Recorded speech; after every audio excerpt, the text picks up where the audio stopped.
Дигиталниот свет има далеку поголем потенцијал од традиционалниот да биде поеднаков и да понуди еднакви права и можности за сите, вели претседателката на Алијансата за родова еднаквост на работно место, Нина Ангеловска. Недоволната застапеност на жените представува загуба за бизнисите, економиите и општествата. Ангеловска потенцира дека Алијансата за родова еднаквост се стреми за промоција на еднакви можности, еднаква застапеност и еднакво валоризирање на трудот на работното место. Имаме уште пат за да имаме еднаква застапеност или за да стигнеме оној праг кој што сега е Европската унија го поставува и се залага.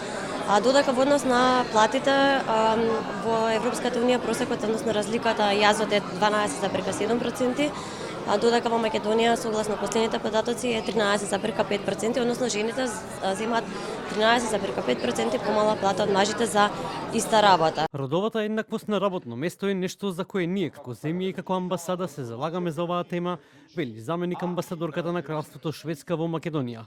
Посочи дека минатата година Шведска во однос на процентот на жени на раководни позиции беше рангирана како земја на прво место. Countries like Sweden are also not perfect. We still have a long way to go as well, and we keep working on these things.